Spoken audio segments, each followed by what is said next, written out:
Hi అండి అందరికీ. అందరూ ఎలా ఉన్నారు? నేనైతే చాలా బాగున్నాను. మీరు కూడా బాగున్నారని ఆశిస్తున్నాను. గత పాటలో నందిని విక్రమ్‌ల జీవితంలో ఊహించని పరిస్థితి ఎదురైంది కదా! అమెరికాలో మంచి ఉద్యోగం చేస్తున్న విక్రమ్‌కి ఉద్యోగం పోవటంతో పాటు వీసా సమస్య కూడా వస్తుంది.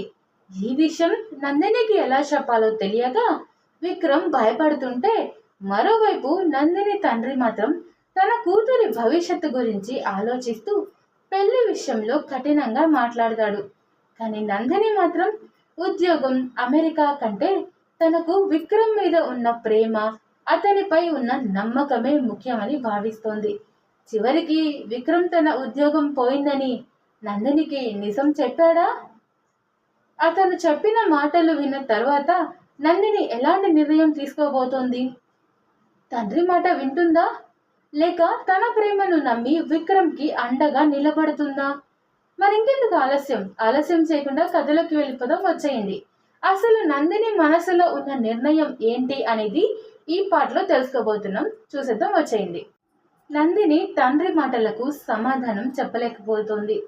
తనకు విక్రమ్ మీద ఉన్న ప్రేమ ఒకవైపు ఉంటే, తండ్రి తన భవిష్యత్తు గురించి ఆలోచిస్తున్నాడన్న నిజం మరోవైపు ఆమెను కలవరపెడుతుంది. అదే సమయంలో విక్రమ్ నుంచి ఫోన్ వస్తుంది. నందిని వెంటనే కాల్ లిఫ్ట్ చేస్తుంది. విక్రమ్, నిజం చెప్పండి, మీ ఉద్యోగం పోయిందా అని ఆమె నేరుగా అడుగుతుంది. అవతల కొన్ని క్షణాల నిశ్శబ్దం. చివరికి విక్రమ్ గొంతు వణుకుతూ, అవును నందిని, నా ఉద్యోగం పోయింది. నేను నీకు చెప్పడానికి చాలా భయపడ్డాను.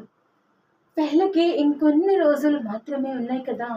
ఈ విషయం చెప్పగానే నువ్వు నన్ను వదిలేస్తావేమోనని భయపడ్డాను అంటూ బాధపడుతున్నాడు విక్రమ్. నందిని కళ్ళలో నుంచి కన్నీళ్లు జారుతున్నాయి. నేను మిమ్మల్ని ఉద్యోగం కోసం ప్రేమించానని అనుకుంటున్నారా విక్రమ్ అని అడుగుతుంది. అబ్బే, అదేం లేదు నందిని. కానీ నీ జీవితాన్ని కష్టాల్లోకి తీసుకువెళ్ళడానికి నాకు భయంగా ఉంది. అమెరికాలో నా ఉద్యోగం పోయింది. వీసా కూడా సమస్యల్లో ఉంది. నేను ఇండియాకి తిరిగి రావాల్సి వస్తే నువ్వు కూడా నీ జీవితాన్ని మార్చుకోవాల్సి వస్తుంది. అందుకే పెళ్లి విషయంలో నువ్వు ఒక్కసారి ఆలోచించాలి అని చెప్తాడు. ఆ మాట విన్న నందిని కళ్ళను మూసుకుంది. విక్రమ్ తనని వదిలించుకోవడానికి కాదు, తన భవిష్యత్తు గురించి భయపడి ఈ మాట చెబుతున్నాడని ఆమెకు అర్థమైంది. కానీ అప్పటికే ఇంట్లో పరిస్థితి మారిపోతుంది. రాఘవరావు పెళ్లి పనులన్నీ ఆపమని కుటుంబ సభ్యులకు చెప్పేస్తున్నాడు. అమెరికా సంబంధం అని పెళ్లి ఫిక్స్ చేశాం, కానీ ఇప్పుడు ఆ ఉద్యోగమే లేదు. ముందుగా ఈ విషయం పూర్తిగా క్లియర్ అయ్యే వరకు పెళ్లి జరగదు అని చెప్తున్నాడు. ఆ మాట నందిని చెవిలో పడగానే ఆమె గుండె బరువెక్కిపోతోంది. తన జీవితంలో ఎంతో ప్రేమగా మొదలైన ఆ బంధం ఒక్క ఉద్యోగం పోవటంతో నిజంగానే ముగిసిపోబోతుందా? విక్రమ్ ఫోన్లో మాట్లాడుతున్నప్పుడు నందిని కాసేపు మౌనంగా ఉండిపోయింది. తన కన్నీళ్లను తుడుచుకొని, విక్రమ్, మీరు ఒక్క విషయం మాత్రం గుర్తుపెట్టుకోండి. ఉద్యోగం పోయింది అంటే జీవితం పోయినట్టు కాదు కదా. అమెరికాలో ఉద్యోగం పోయిందంటే మన దేశంలో మనం బ్రతకలేమా? మనకి చదువు ఉంది, అనుభవం ఉంది. ఏదో ఒక పని చేసుకొని మనం మన జీవితాన్ని కొత్తగా మొదలు పెట్టలేమా? ఈరోజు ఒక ఉద్యోగం పోతే రేపు ఇంకొక ఉద్యోగం వస్తుంది. మీరు సంపాదించే డబ్బు కంటే మీరు నా పక్కన ఉన్నారనే ధైర్యం నాకు ముఖ్యం. మనం ఇద్దరం కలిసి కష్టపడితే మనకి నచ్చినట్టు ఒక జీవితాన్ని నిర్మించుకోగలం. నాకు అమెరికాలో ఉన్న జీవితం కావాలని మిమ్మల్ని పెళ్లి చేసుకోవడం లేదు విక్రమ్. మీతో కలిసి జీవించాలనే నేను పెళ్లి చేసుకోవాలనుకుంటున్నాను. మీరు నన్ను ప్రేమిస్తున్నారని నమ్మి మీ జీవితంలోకి వస్తున్నాను. కాబట్టి ఉద్యోగం పోయిందని నన్ను వదిలేయాలని మాత్రం మీరు అనుకోకండి అని ఎంతో నమ్మకంగా చెప్తుంది నందిని. విక్రమ్ ఆ మాటలు వింటూ ఒక్క మాట కూడా మాట్లాడలేకపోయాడు. తను ఇంతకాలంగా భయపడింది నందిని తనని ఉద్యోగం అమెరికా కోసమే ఇష్టపడిందేమోనని. కానీ ఇప్పుడు ఆమె మాటల్లో తన మీద ఉన్న ప్రేమ ఎంత నిజమైందో అతనికి అర్థమైంది. నందిని, నేను నిన్ను ఇంతగా అర్థం చేసుకోకుండా ఎలా భయపడ్డానో నాకే అర్థం కావటం లేదు. కానీ ఒక్క మాట ఇస్తున్నాను. ఉద్యోగం పోయినా, అమెరికా వదిలి ఇండియాకి రావాల్సి వచ్చినా నిన్ను మాత్రం నా జీవితంలో నుంచి దూరం చేసుకోలేను అని విక్రమ్ కన్నీళ్లతో చెప్తాడు. కాల్ ముగిసిన తర్వాత నందిని నేరుగా తండ్రి దగ్గరకు వెళ్తుంది. రాఘవరావు మాత్రం పెళ్లి విషయంలో తీసుకున్న నిర్ణయాన్ని మార్చుకునే ఆలోచనలో లేడు. నాన్న, మీరు పెళ్లి ఆపేయాలని ఎందుకు అనుకుంటున్నారు అని నందిని అడుగుతుంది. అతనికి ఉద్యోగం లేదు నందు. అమెరికాలో ఉండే పరిస్థితి కూడా లేదు. రేపతను ఇండియాకి వచ్చి అసలేం చేస్తాడు ఇక్కడ? నీ జీవితం ఎలా ఉంటుంది అని రాఘవరావు గారు అడిగారు. నందిని తండ్రి పక్కనే కూర్చొని నెమ్మదిగా నవ్వింది. నాన్న, అమెరికా సంబంధం అయితే అంత గొప్ప ఏంటి? అక్కడికి వెళ్ళి బ్రతికితేనే జీవితం బాగుంటుందా? మనం ఇక్కడ పుట్టాం, ఇక్కడే పెరుగుతున్నాం. మనకి మన వాళ్ళందరూ ఉన్నారు. ఏదైనా కష్టం వస్తే అమ్మ ఉంది, మీరున్నారు, మన బంధువులు కూడా ఇక్కడే ఉన్నారు. కానీ నేను పెళ్లి చేసుకొని పరాయి దేశానికి వెళ్ళిపోయిన తర్వాత ఏదైనా సమస్య వస్తే మనకి తోడుగా ఎవరుంటారు నాన్న? డబ్బు ఉండొచ్చు నాన్న, కానీ మనిషి కష్టంలో ఉన్నప్పుడు పక్కనే నిలబడే మనుషులు లేకపోతే ఆ డబ్బైనా ఏం చేస్తుంది అని అంటుంది. రాఘవరావు కూతురి మాటలు వింటూ మౌనంగా ఉండిపోయాడు. నందిని మాత్రం ఆగకుండా తన మనసులో ఉన్న మాట అంతా చెప్పింది. మీరు నా పెళ్ళి అమెరికాలో ఉండే అబ్బాయితో అయితేనే నా భవిష్యత్తు బాగుంటుందని అనుకుంటున్నారు. కానీ నాకు మాత్రం నా భర్త ఎక్కడ ఉంటాడన్నది నాకు ముఖ్యం కాదు నాన్న. అతను నా పక్కన ఎలా ఉన్నాడన్నదే నాకు ముఖ్యం. ఈరోజు విక్రమ్కి ఉద్యోగం పోయింది, అందుకే అతను చెడ్డవాడైపోయాడా నాన్న? అతని మీద నాకున్న ప్రేమ తగ్గిపోతుందా? ఉద్యోగం ఉన్నప్పుడు అతను మంచివాడయ్యాడా? ఉద్యోగం పోయిన తర్వాత చెడ్డవాడైపోతాడా? అలాంటి ప్రేమ నాకొద్దు నాన్న. మన దేశంలోనే ఏదైనా పని చేసుకుంటాం. చిన్న ఉద్యోగమైనా చేస్తాడు, వ్యాపారమైనా మొదలు పెడతాడు. మనం ఇద్దరం కలిసి కష్టపడతాం అని చెప్పాను. ఈ రోజున్న పరిస్థితి రేపు అలాగే ఉండదు కదా. కానీ ఒక్కసారి మనుషుల్ని కోల్పోతే వాళ్ళు తిరిగి మన జీవితంలోకి రావడం అంత సులభం కాదు కదా నాన్న. మీరు నా కోసం అమెరికా సంబంధం చూసిచ్చారు, కానీ నా సంతోషం అమెరికాలో లేదు నాన్న. నన్ను అర్థం చేసుకునే మనిషి ఎక్కడ ఉంటే నా ఇల్లు అక్కడే ఉంటుంది కదా అని చెప్తుంది. ఆ మాటతో నందిని తండ్రి గుండె కరిగిపోతుంది. ఇంత చిన్న వయసులో తన కూతురు జీవితం గురించి ఇంత స్పష్టంగా ఆలోచిస్తుందని ఆయన ఊహించలేకపోయాడు. కాసేపు ఆమె వైపు చూస్తూ ఉండిపోయిన రాఘవరావు చివరికి నెమ్మదిగా ఆమె తలపై చేయి వేసి, నందు, నువ్వు చెప్పింది నిజమే. తండ్రిగా నీ భవిష్యత్తు బాగుండాలని నేను అమెరికా ఉద్యోగం, డబ్బు ఇవన్నీ చూశాను. కానీ నీకు జీవితంలో కావాల్సింది ఏంటో అడగడం మాత్రం మర్చిపోయాను అని అంటాడు. నందిని వెంటనే తండ్రి చేతిని పట్టుకుంది. నాకు కావాల్సింది ఒక్కటే నాన్న, కష్టాల్లో కూడా నా చెయ్యి వదలని ఒక తోడు అని చెప్తుంది. ఆ మాట విన్న రాఘవరావు కళ్ళల్లో నీళ్లు తిరిగాయి. దాంతో రాఘవరావు గారు కొంచెం సేపు మాట్లాడకుండా కూతురు వైపు చూస్తూ ఉండిపోతాడు. నందిని చెప్పిన ప్రతి మాట ఆయన మనసులోకి వెళ్ళింది. ఇంతకాలం తన కూతురి భవిష్యత్తు అంటే మంచి ఉద్యోగం, అమెరికా సంబంధం, డబ్బు, సౌకర్యాలు ఇవే అన్ని అని అనుకున్నాడు తండ్రి. కానీ తన కూతురు మాత్రం జీవితంలో అసలైన సంతోషం ఎక్కడుందో తనకంటే ముందే అర్థం చేసుకుంది. చివరికి ఆయన నెమ్మదిగా నందిని చేతిని పట్టుకొని, నందు, నువ్వు ఇంత నమ్మకంగా విక్రమ్ని ఎంచుకున్నప్పుడు నీ నాన్నగా నేను నీ నిర్ణయాన్ని గౌరవించాలి. ఉద్యోగం పోయింది కాబట్టి పెళ్లి ఆపేయడం నాకు కూడా సరైన నిర్ణయం అనిపించడం లేదు. మనిషి జీవితంలో ఉద్యోగాలు వస్తూ ఉంటాయి, పోతూ ఉంటాయి. కానీ మనస్ఫూర్తిగా ప్రేమించే మనిషి దొరకడం అంత సులభం కాదు. విక్రమ్ నీ చెయ్యి వదలకుండా ఉంటానని మాట ఇచ్చాడు కదా, ఇక నేను కూడా నీ చెయ్యి అప్పటికీ వదలను అని చెప్తాడు. ఆ మాట విన్న నందిని తండ్రిని హత్తుకొని చిన్న పిల్లలా ఏడ్చేస్తుంది. ఇంతకాలం తన కూతురి గురించి ఆలోచిస్తూ కఠినంగా కనిపించిన తండ్రి మనసులో కూడా కూతురి సంతోషమే ఉందని ఆమెకు అర్థమైంది. థ్యాంక్స్ నాన్న, థ్యాంక్ యూ సో మచ్ అని కన్నీళ్లతో చెప్పగానే రాఘవరావు ఆమె తల నిమురుతూ, నాకు థ్యాంక్స్ చెప్పకు నందు, నువ్వు సంతోషంగా ఉంటే అదే నాకు పెద్ద గిఫ్ట్ అని అంటాడు. కొద్దిసేపటికే రాఘవరావు స్వయంగా విక్రమ్కి ఫోన్ చేస్తాడు. ఫోన్ ఎత్తిన విక్రమ్ గొంతులో భయం స్పష్టంగా వినిపిస్తుంది. అంకుల్, నందిని మీతో మాట్లాడిందా అని అడుగుతాడు విక్రమ్. రాఘవరావు గారు మాత్రం నవ్వుతూ, మాట్లాడింది విక్రమ్ బాబు, నీ గురించి కూడా చాలా మాట్లాడింది.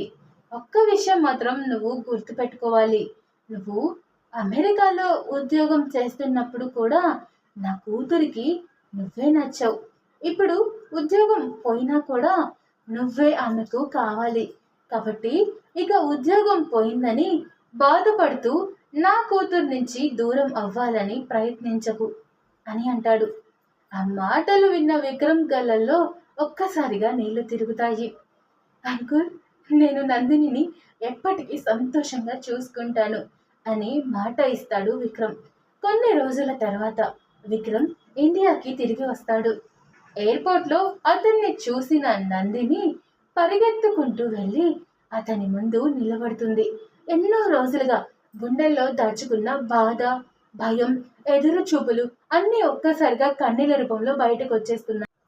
విక్రమ్ ఆమె చేతిని పట్టుకొని, నన్ను నమ్మినందుకు థ్యాంక్స్ నందిని. అమెరికా నాకు ఒక ఉద్యోగాన్ని మాత్రమే ఇచ్చింది, కానీ నువ్వు నాకు ఒక జీవితాన్నే ఇచ్చావు అని అన్నాడు. నందిని చిన్నగా నవ్వుతూ, మన జీవితాన్ని మనమే నిర్మించుకుందాం విక్రమ్, ఎక్కడ ఉన్నా కలిసి ఉంటే చాలు అని అంటుంది. ఆ తర్వాత విక్రమ్ ఇండియాలోనే కొత్త ఉద్యోగం కోసం ప్రయత్నించడం మొదలుపెట్టాడు. కొంతకాలానికే అతనికి మంచి ఉద్యోగం వచ్చింది. జీతం అమెరికాలో వచ్చినంత కాకపోయినా తన వాళ్ళ మధ్య, తన భార్య పక్కన ఉండే జీవితం అతనికి మరింత ఆనందంగా అనిపించింది. నందిని కూడా తన చదువు, తన కలలను కొనసాగిస్తూ విక్రమ్కి తోడుగా నిలిచింది. ఇద్దరూ కలిసి చిన్న చిన్న ఆశలతో తమ కొత్త జీవితాన్ని మొదలుపెట్టారు. చివరికి వాళ్ళ పెళ్లి రోజు కూడా ఎంతో ఆనందంగా జరిగింది. పెళ్లి మండపంలో విక్రమ్ నందిని మెడలో 3 ముళ్ళు వేస్తున్నప్పుడు ఒకప్పుడు ఉద్యోగం పోయిన రోజులు గుర్తుకొచ్చాయి. ఆ కష్టమే వాళ్ళ బంధం ఎంత నిజమైందో నిరూపించింది. అమెరికా వెళ్ళలేకపోయినా, పెద్ద జీతం రాకపోయినా వాళ్ళ జీవితంలో ప్రేమ మాత్రం రోజు రోజుకి పెరుగుతూనే ఉంది. పెళ్లి తర్వాత ఒకరోజు నందిని తండ్రి వాళ్ళ ఇంటికి వచ్చినప్పుడు వాళ్ళిద్దరూ కలిసి చిన్నగా కష్టపడుతూ సంతోషంగా జీవిస్తున్న విధానం చూసి ఆయన కళ్ళల్లో ఆనందం కనిపిస్తుంది. నందు, ఆ రోజు నువ్వు చెప్పింది నిజమే, మనిషి ఎక్కడ ఉంటున్నాడన్నది కాదు, ఎవరితో కలిసి జీవిస్తున్నాడన్నదే ముఖ్యం అని రాఘవరావు గారు చెప్తారు. నందిని నవ్వుతూ తండ్రి భుజంపై తలవాల్చింది. చివరికి నందిని, విక్రమ్ ఇద్దరు తమ జీవితాన్ని ప్రేమతో, నమ్మకంతో కొత్తగా మొదలుపెట్టారు. అమెరికా వెళ్ళాలనే కల నెరవేరకపోయినా, పెద్ద ఉద్యోగం లేకపోయినా ఒకరి మీద ఒకరికి ఉన్న నమ్మకం మాత్రం వాళ్ళ జీవితాన్ని ఎంతో అందంగా మార్చింది. కష్టాలు వచ్చినప్పుడు విడిపోవడం కాదు, కష్టాలనే కలిసి ఎదుర్కొని గెలవడమే నిజమైన బంధం అని వాళ్ళు నిరూపించారు. ఈ కథలో నందిని తండ్రి రాఘవరావు కూడా చివరికి ఒక గొప్ప విషయం తెలుసుకున్నాడు. కూతురి భవిష్యత్తు అంటే కేవలం మంచి ఉద్యోగం, విదేశీ జీవితం, డబ్బు మాత్రమే కాదు, ఆమె జీవితంలోకి వచ్చే మనిషి ఆమెను ఎంతగా అర్థం చేసుకుంటున్నాడు, కష్టాల్లో ఆమెకు ఎంత అండగా నిలబడుతున్నాడు అనేదే అసలైన ఆమె భవిష్యత్తు అని తెలుసుకున్నాడు. నందిని తండ్రికి ఒక చిన్న మాట చెప్పాలనుకుంటున్నాను. కూతురికి మంచి జీవితం ఇవ్వాలని కోరుకోవడం ప్రతి తండ్రి కోరికే. కానీ ఆమె కోసం నిర్ణయం తీసుకునే ముందు ఆమె మనసులో ఉన్న మాటను కూడా ఒక్కసారి వినండి. అమెరికా సంబంధం కావచ్చు, మంచి ఉద్యోగం ఉన్న అబ్బాయి కూడా కావచ్చు, ఎంత డబ్బు ఉన్నా కావచ్చు. ఇవన్నీ జీవితంలో సౌకర్యాలు మాత్రమే కావాలి. కానీ కూతురు కన్నీళ్లు పెట్టుకున్నప్పుడు ఆ కన్నీళ్లను తుడిచే మనిషి ఎవరు? ఆమె కష్టాల్లో ఉన్నప్పుడు ఆమె చెయ్యి పట్టుకొని నిలబడే మనిషి ఎవరవుతారు? అదే తండ్రి ఆలోచించాల్సిన అసలైన విషయం. ఎందుకంటే కూతురికి మనం ఇచ్చే గొప్ప ఆస్తి డబ్బు కాదు.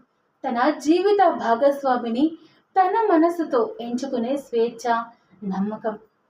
అలాగే నందిని లాంటి ప్రతి కూతురికి ఒక మాట చెప్పాలనుకుంటున్నాను.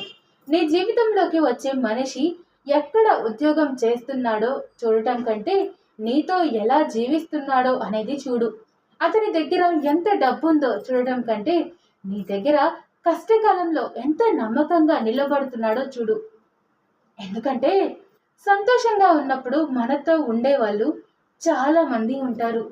కానీ పరిస్థితులు ఒక్కసారి తారుమారైనప్పుడు కూడా ఏం జరిగినా నేను నీతోనే ఉంటాను అని చెప్పే మనిషి దొరకడం చాలా అరుదు. అలాంటి బంధాన్ని గౌరవించు. అలాంటి ప్రేమను విలువైనదిగా భావించు. అలాగే విక్రమ్ లాంటి ప్రతి పెళ్ళికొడుకుకి ఒక మాట. నీ భార్యకు అమెరికా జీవితం ఇవ్వలేకపోయినా పర్లేదు. కానీ ఆమెకు భద్రమైన మనసు ఇవ్వు. పెద్ద ఉద్యోగం లేకపోయినా పర్లేదు. కానీ ఆమె ముందు నువ్వు నిజాయితీగా నిలబడు. ఎన్ని కష్టాలు వచ్చినా ఆమె చేతిని వదలకుండా ఉంటే అదే చాలు. ఎందుకంటే ఒక అమ్మాయి తన తల్లిదండ్రుల ఇంటిని వదిలి నీ జీవితంలోకి వస్తున్నప్పుడు ఆమె నీ దగ్గర వెతికేది కేవలం సౌకర్యాలు కాదు. ఏం జరిగినా నువ్వు నా పక్కనే ఉంటావు అనే నమ్మకం. ఇక చివరగా ఒక్క చిన్న మాట అండి. ఈ కథను నాకు మన సబ్స్క్రైబర్ అమ్మాయి తన మనసులో ఉన్న ఆలోచనతో చెప్పమని నన్ను అడిగారు. ఆమె పంపిన ఈ కథలో కేవలం నందిని, విక్రమ్ల ప్రేమ మాత్రమే కాదు, తల్లిదండ్రుల ఆలోచన, పిల్లల మనసు, పెళ్లి తర్వాత జీవితంలో నిజంగా అవసరమయ్యేది ఏంటనే ఒక మంచి సందేశం కూడా ఉంది. అలాగే మీరు ఈ కథను నాతో పంచుకున్నందుకు చాలా థ్యాంక్స్ అండి. మీకు కూడా ఈ కథ నచ్చితే ఒక చిన్న లైక్ చేయండి. మీకు నచ్చిన వాళ్ళతో తప్పకుండా షేర్ చేసుకోండి. అలాగే మీ అభిప్రాయం ఏంటో కూడా తప్పకుండా కామెంట్లో నాకు తెలియచేయండి. ఇలాంటి మనసును హత్తుకునే కథలు మరిన్ని వినాలి అనుకుంటే ఇప్పుడే మన ఛానల్ని సబ్స్క్రైబ్ చేసుకొని పక్కనే ఉన్న బెల్ ఐకాన్ కూడా ఆన్ చేసుకోండి. అలా అప్పుడే నేను పెట్టే ప్రతి స్టోరీ మీ దాకా వస్తుంది. పక్కనే హైప్ బటన్ ఉంటుంది, దాన్ని ప్రెస్ చేయడం అస్సలు మర్చిపోదు. Thanks for watching.